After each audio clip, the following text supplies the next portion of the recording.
ताम्र और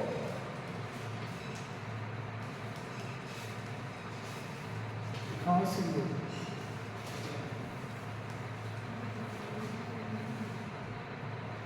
अब देखिए अभी तक क्या था कि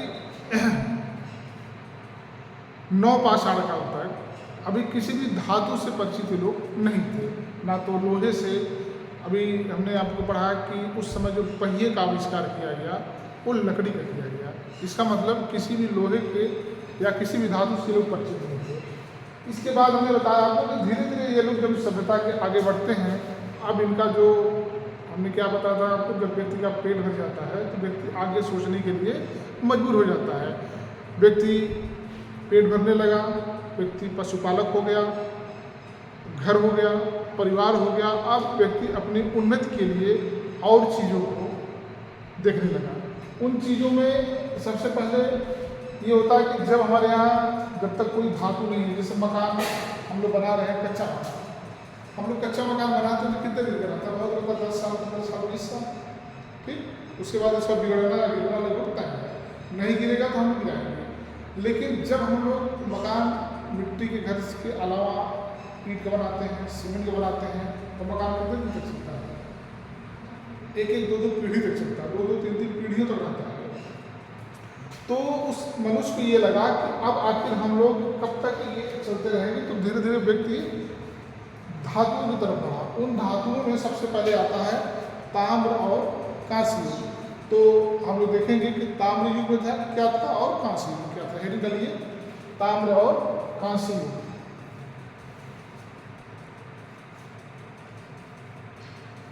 देखिए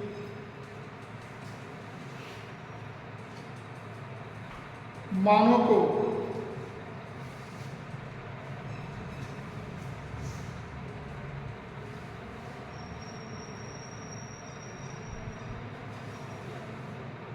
धातुओं के रूप में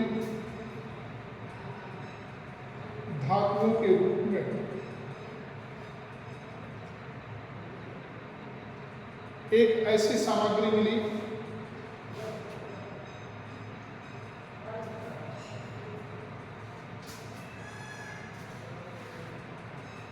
जो पत्थर से अधिक टिकाऊ थी,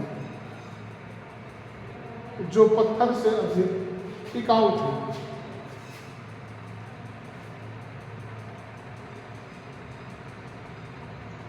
जिनका प्रयोग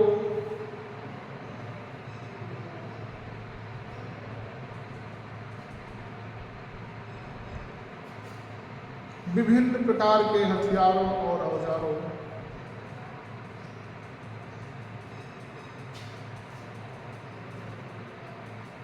को बनाने में किया जाने लगा। हथियारों और औजारों को बनाने में किया जाने लगा।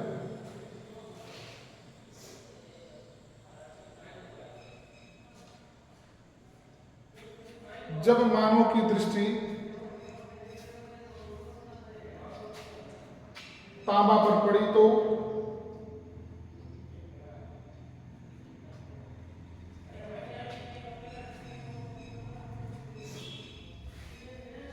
कठोर होने के कारण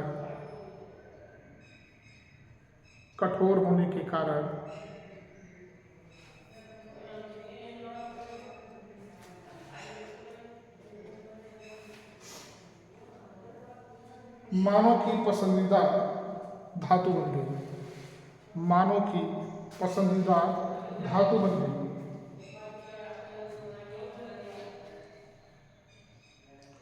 अतः ताबे ने पत्थर का स्थान ले लिया।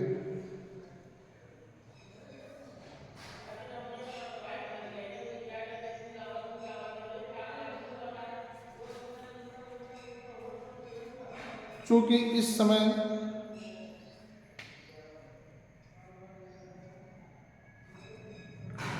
तांबे का प्रचलन अधिक होने लगा,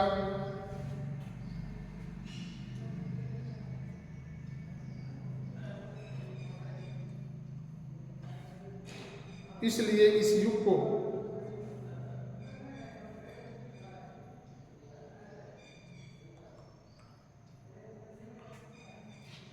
ताम्र युग कहा जाने लगा। ताम्र युग कहा जाने लगा।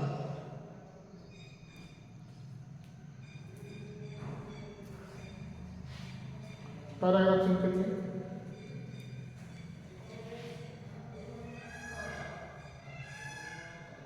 मानव तांबे से ही संतुष्ट नहीं हुआ,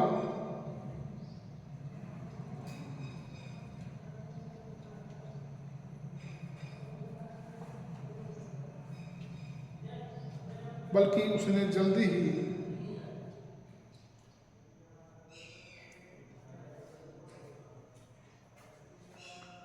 टीन और जस्ते की खोज कर ली। टीन और जस्ते की खोज कर ली।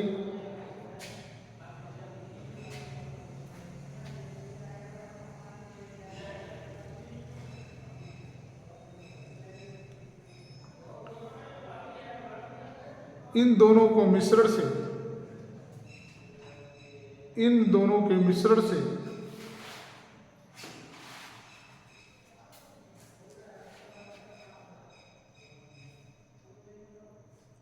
एक मिश्र धातु बनाई गई, जिसका नाम है कांसा।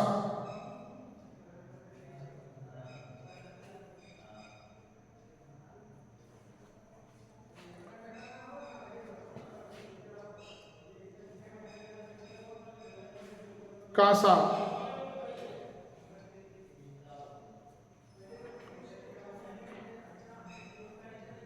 तांबे की अपेक्षा अधिक कठोर थी।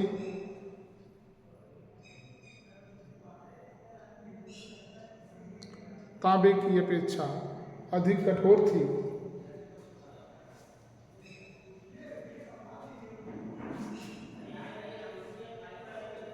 इसलिए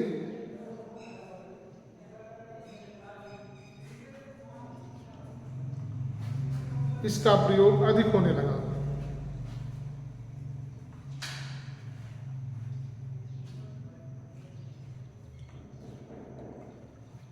इससे बने हथियार और औजार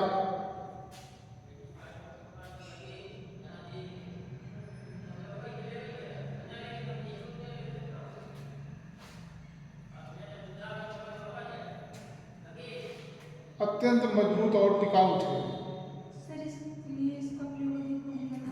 इससे बने हथियार और औजार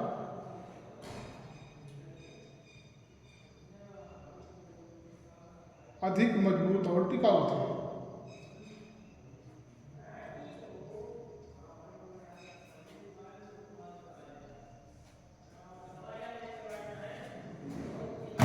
इस युग में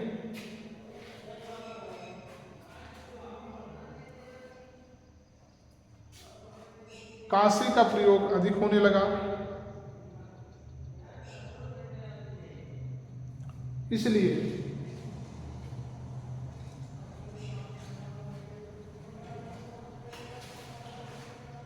इसे कांस्य युग कहा जाएगा।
से बनते थे।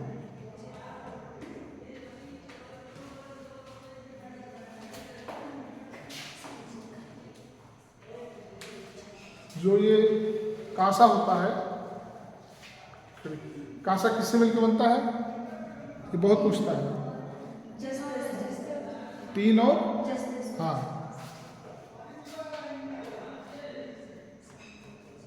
टीन प्लस हाँ,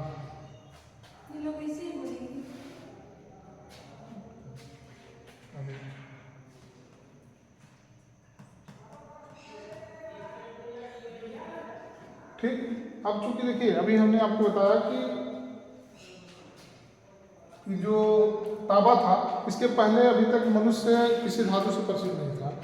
जब ये लकड़ी की अपेक्षा, पत्थर की अपेक्षा ये जब धातु से परिचित हुआ तो ये काफ़ी कठोर था और उसको ये लगा कि इससे बनाया हुआ जितने भी उपकरण हैं, चाहे हथियार हो, औजार हो, कुछ भी हो, बहुत टिकाऊ और मजबूत हुआ करता था। तो धीरे धीरे पहले वो तांबे का प्रयोग किया, उसके बाद उसी कड़ी में उन्होंने क्या किया कि टीन और जस्ते को क्या किया, खोज लिया। जब टीन और जस्ते को खोज लिया, ये सवाल बहुत पूछता है। ये जो सवाल है ये हम शुरू बहुत गलत करते थे। शुरू में बड़ा कंफ्यूज होता था तो कि कांसा किससे मिलकर बनता है, तो टीन और जस्ते को मिलाकर क्या बनाया जाता है, कांसा। और कांसा एक मिश्रित धातु है, ये हमेशा आप याद रखेंगे। कांसा या कांस जो होता है वह एक मिश्रित धातु है।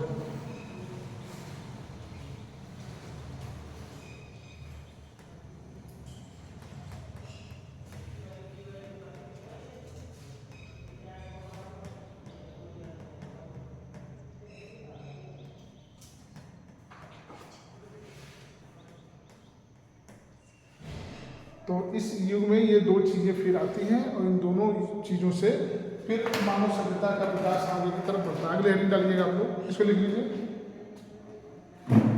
कांसा एक मिश्रित धातु है।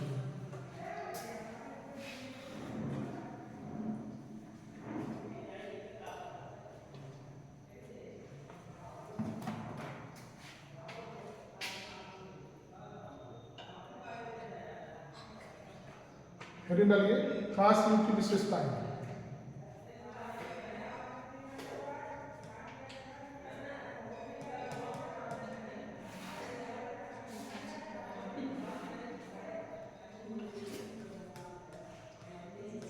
कांस युग की विशेषताएं।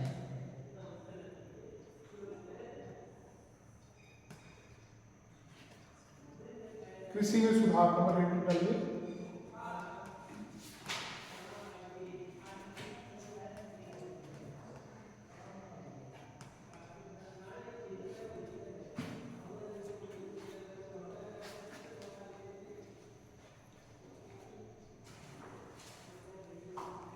थोड़ा सा लिख लीजिए पहले, हेडिंग डाल दो। क्या कृषि में सुधार डाल देंगे,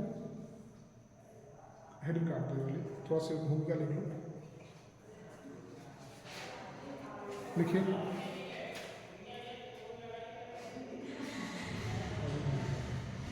लिखिए, कांस युग में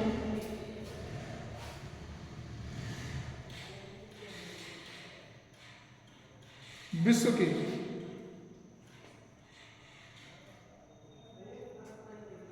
विभिन्न भागों में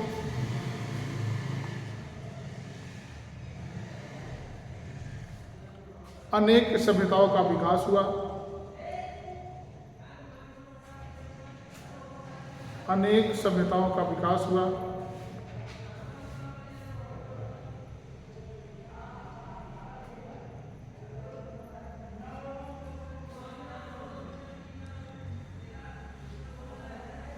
इसमें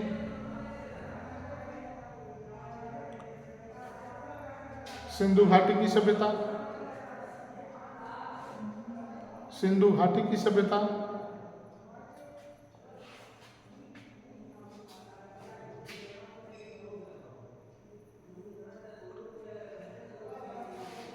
कामा हड़प्पा की सभ्यता,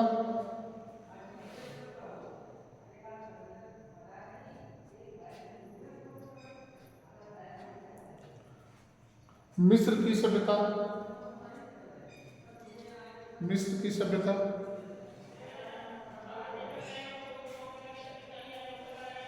दजला फरात की घाटी,